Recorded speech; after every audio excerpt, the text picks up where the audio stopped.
look, as long as it gets a better reception than...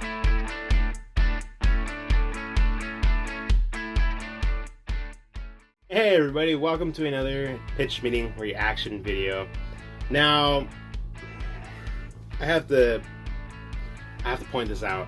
I was going to try to react to this over the weekend at my family's place, my parents' place. Kept having problems trying to react to it. Didn't have nowhere private to record. Okay. The hell was that, Raider?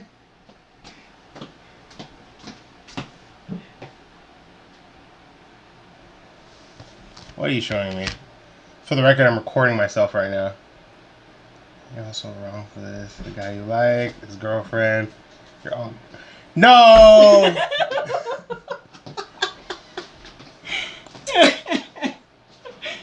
Alright, for the record, you have to send that to me. For the record, you have to send that to me. There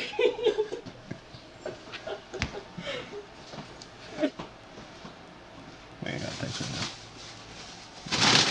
that. Yeah, it is. So now I get to finally react to it because I'm back at home. Also, I had also seen X-Men Dark Phoenix this past weekend as well. And I was debating on wanting to do a movie review on it just because of how I felt about the movie. But I thought, if anything, I'll just talk about the movie after I see the pitch meeting for it. So, yeah. As always, link will be in the description down below for Screen Rant's original video of the pitch meeting. Go check them out. Go support them. They are hilarious with these pitch meetings, with Ryan doing them. Great. Don't forget to like, share, and subscribe. And follow me on Instagram and Twitter. Links for those will be in the description down below. And let's dive right into this pitch meeting. Spoilers ahead. Remember that. So, you have an X-Men sequel for me? Yes, sir, I do. Amazing. I can't wait to see what's going on with,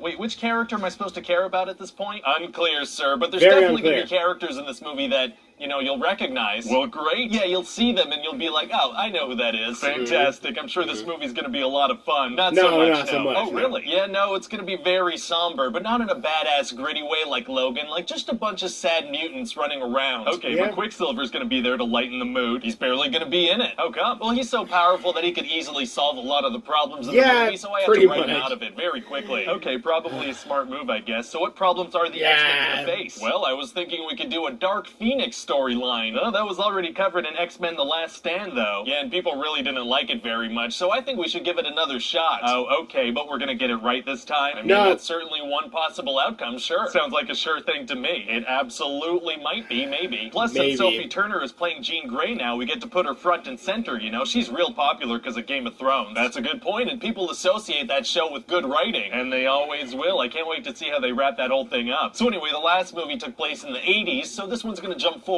to the 90s. Do we really need to keep going with that decade jumping gimmick? I don't think anyone actually cares about it. Absolutely we do. My mom always said you gotta commit to the gimmick. What? Why would your mom always say that? You know, in retrospect, I have no idea. Very weird. Okay, so it's the 90s. It is. So I guess we'll have a lot of fun with like 90s culture and whatnot. Not really. No, not really. Oh, okay, never mind. And what are we gonna do about character ages? Like, how old is Magneto at this point? 62. So then do we get Michael Fassbender or Ian McKellen? I think we could just stick with Fassbender. He's something like 42 in real life, and that's basically 62 if you round up several times. Oh my god, I was wondering who was going to point that out. No, we could just pretend like he's old. Oh, using make-believe instead of makeup is tight. Yeah, so anyway, at the beginning of the movie, the X-Men have to go save some astronauts in space, right? Right. But while they're up there, Jean absorbs some crazy solar flare power thing, and she passes out. And that's what gives her the Phoenix powers? Exactly. Oh, but wait, didn't she go all Phoenixy at the end of X-Men Apocalypse? What was that about? Unclear. Well, okay, then. It's super powerful, and she finds out that her dad that she thought was dead is actually still alive, and Charles was keeping it from her. Oh, drama. Yeah, so she goes to see her dad, and he's like, yeah, no, I don't want to be your dad, and then she just goes nuts on the X-Men. Wow.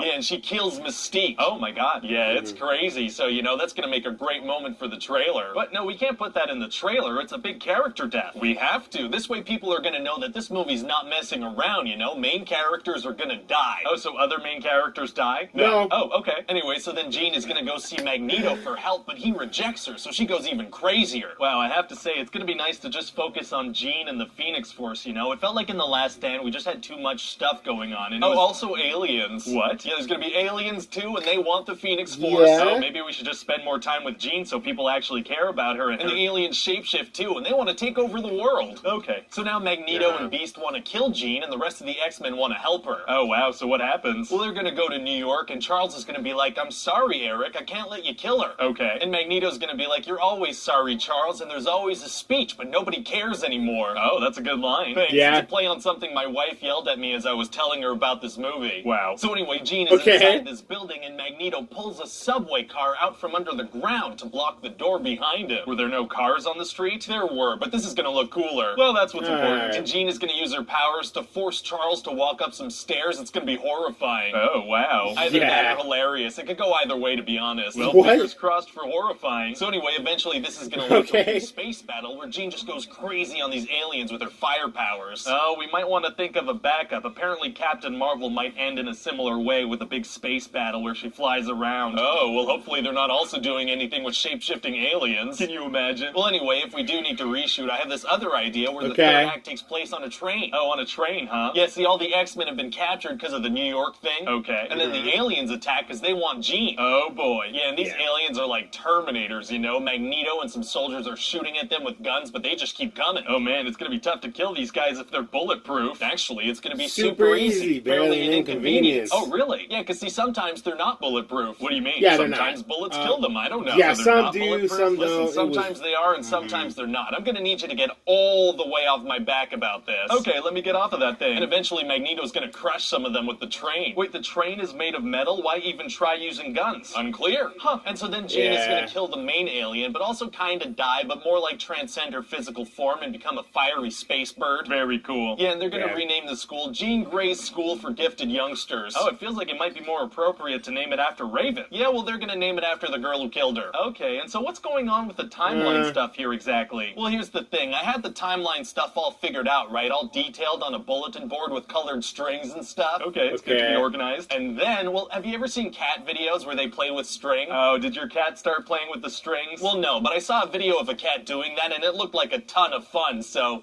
You know, long story short, I have no idea what's going on with the timelines. But you had fun? I did, yeah. Well, that's all that matters then. Thanks. And so you think people are gonna enjoy this movie? I mean, look, as long as it gets a better reception than The Last Stand, we'll have done our jobs. Wait, what? Dark Phoenix has the worst Rotten Tomato score of any X-Men movie. Okay. I'm getting a bit hot now, so I'm gonna turn on my fan, so it might affect the audio now. I apologize for that, but I'm getting hot. X-Men Dark Phoenix. Yeah. I was curious if they were gonna point out about the ages for Charles and Magneto. And they did. They basically did spoil that Mystique dies, you know, from the trailers. Even pointing out about how Jean had the Phoenix in Apocalypse, why is she gaining it in this one? See, like a lot of the things they pointed out made me question if I wanted to do a movie review on the movie itself in general. And reason being, just because, I don't know, there's so much I felt was wrong with it. I felt the story was very rushed. It was very rushed, like, because the movie was only like an hour and 50 minutes. So I thought the movie was very rushed, where it was very rushed to try to feel like how the characters were feeling. Like, you know, instead of it building up to certain points. The whole concept of like why Magneto was gonna, like, Beast asked for Magneto's help to kill Jean because he was pissed that Jean killed Mystique because, you know, Beast loved Mystique or whatever, you know. And they both said that, like, you know, they both loved Mystique and they wanted to, like, kind of like avenge her or whatever. Magneto tried killing her, like, in Days of Future Past. I don't know. That's just random to me. I wasn't a fan of the way they had Charles acting in this one, where he was all about like the fame and the politics and all that. He was all about that. Like, I wasn't a fan of that myself. I don't know, that was kind of strange to me. Like, he really didn't feel like Charles Xavier in this one. Yeah, he was finally, I guess you could say, he was finally bald, I guess you could say, you know, because he lost all of his hair in the last one in the X-Men Apocalypse. But like, and yeah, he looked more like Charles Xavier, but to me, he wasn't really acting much as Charles Xavier. Even the whole love concept between Scott and Jean, I felt like it was a bit forced. It really didn't. I felt like it really didn't grow, because in X-Men Apocalypse they had just met, you know, and that's one of the weird things about this whole timelines for the X-Men movies, is that they do time jumps, and this one was like 10 years later or whatever, and like they're supposed to be a little older, and like so it's obviously they're hinting at that Jean and Scott have been together for a while, but we haven't seen that much screen time with them as an actual couple, so it's like little things like that I felt like it was very forced on. Quicksilver didn't really have that much screen time because his powers are freaking pretty. His powers, yeah, it's pretty powerful. Even the whole concept of them naming the school after Jean. I mean, Jean killed Raven. Jean was nearly killing all kinds of freaking people, destroying stuff. Possibly, yeah. I think she killed some police officers. And it's like, I don't know, how can you justify that, trying to explain that to the authorities, and then change the school's name and name it after her after that? I don't know. I don't see that as being that easy and believable. But then, I don't know, not Magneto, I don't know, maybe Charles wiped their memories of that and they just changed the name of it. Then, I don't know, Charles is in retirement now and he's traveling the world, and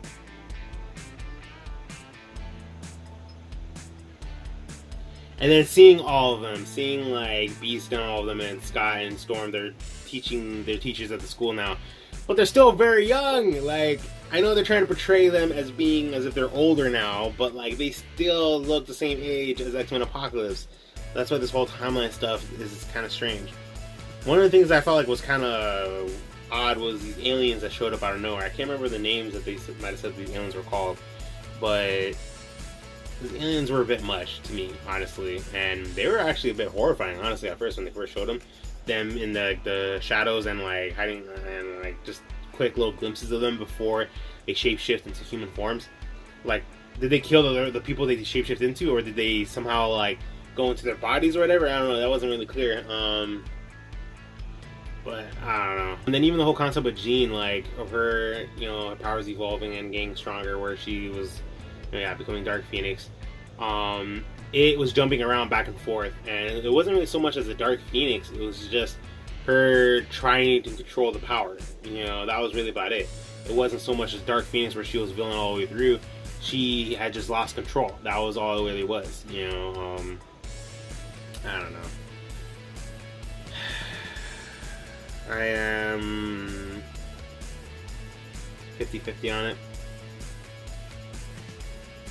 I don't know. It was cool though that Nightcrawler had his own little moment in the movie. Kind of like how Quicksilver's had his own moments in the movies. Nightcrawler had his own moment in the movie when they're in the train and he was teleporting all over the place, and he had knives and he was like stabbing and killing those aliens. Thought that was cool. Even the movie alone, it just makes me feel kind of like there's not much else I really want to talk about it. Like, that's how much I felt kind of not sure of it. I don't know. Pitch Meeting was funny. I was taking it all in, what he was pointing out. Some parts I actually laughed at. I was just... Let me know in the comments down below, for those of you that saw the movie, what you all thought. Like I said, I'm just... I don't know. I am 50-50 on it. I don't know. A lot of it is very forced on. I don't know. I'm over it. It's like it's one of those movies too where it's like I don't really want to see it again for a second time. But yeah, let me know in the comments down below what you all thought on the movie and the pitch meeting and my thoughts. I am gonna end the video here. Like I said in the beginning, link will be in the description down below for Screen Rant's original pitch meeting. Don't forget to follow me on Instagram and Twitter. Keep yourselves updated on my next video and what I'll be talking about or just doing in general. I don't know, I'm kind of meh. I'm just gonna relax. It's kind of left me in a bleh kind of mood. Click like, share, subscribe. Until the next pitch meeting reaction, everybody, stay true and I will be too.